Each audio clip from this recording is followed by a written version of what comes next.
El 27 de enero de 1954, los integrantes de la primera expedición argentina a Himalaya, que intentarían hacer cumbre en el monte Dhaulagiri, parten de Buenos Aires con destino a la India.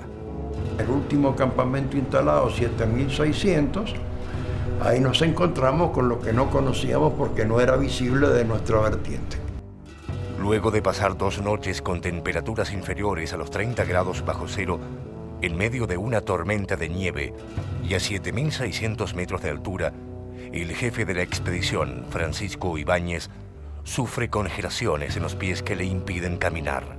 El médico ya nos había dicho que Ibáñez estaba mal, que había que tratar de llevarlo lo antes posible. Se organiza el rescate para bajar a Ibáñez de la montaña y llevarlo al hospital más cercano. Pero a pesar de los esfuerzos de sus compañeros, Francisco Ibáñez fallece en Katmandú.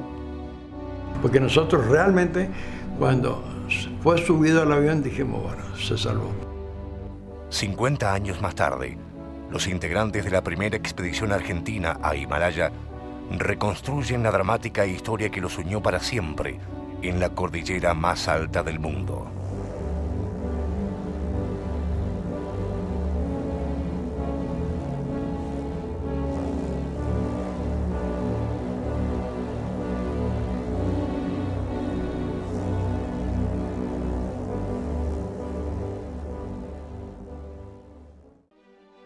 En los años 50, la actividad de montaña en Argentina estaba limitada a unos pocos entusiastas de este deporte.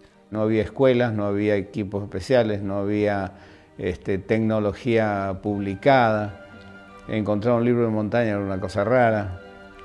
Íbamos por la calle con mochila y nos miraban como si fuéramos bichos de cesto. Teníamos la facultad de no tener que subir los cerros por la ruta más difícil. Había que subir el cerro por subirlo y si no tenía nombre, ponerle el nombre que uno quería. Que eso era muy bonito, que no es algo que pueden hacer los andinistas actuales, que ya está todo subido prácticamente y todo con nombre. Y un poco más romántico, porque lo hacíamos porque queríamos, sin ningún auspicio, sin ninguna cosa. Ahora el andinismo está todo basado, en la mayoría de los casos, por alguien que lo auspicia y que exige que haya éxito. Y es un compromiso mayor que no lo tuvimos nosotros. Éramos más libres para hacerlo. Hoy si quieres ir al Himalaya en este momento, sin quitarle mérito al esfuerzo ni nada por el estilo. Es cuestión de entrenarte personalmente y juntar el dinero para pagar tu viaje. En 1954 habían sido coronados solo 3 de los 14 8000 del mundo.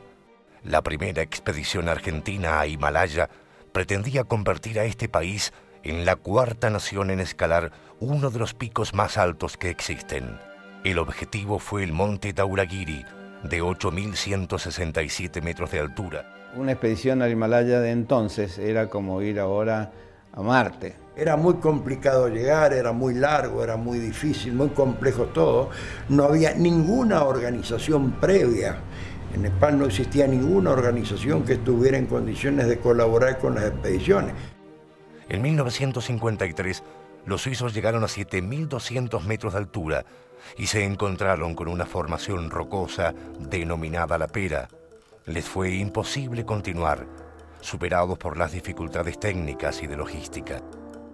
Un año más tarde, los argentinos se basaron en la experiencia suiza para organizar la expedición. En aquella época no se sabía mucho de Himalaya.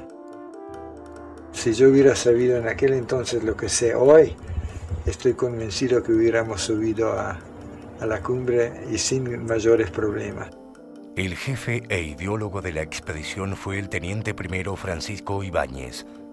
En 1952 integró como oficial de enlace la expedición francesa que subió por primera vez al cerro Fitzroy en la Patagonia. En reconocimiento a su destacada carrera, Perón confía en Ibáñez la organización de la primera expedición argentina a Himalaya. Para aquellos pioneros de los Andes, las cadenas montañosas de Himalaya constituían un enigma. Y cuando uno llega al Himalaya se encuentra con que los Andes son una pequeñez. Los pequeños cerros son de 7.000, ¿no? Hay cerros, hay un centenar de cerros, pienso yo, altos como la Aconcagua. Entonces uno se encuentra con una cosa descomunal.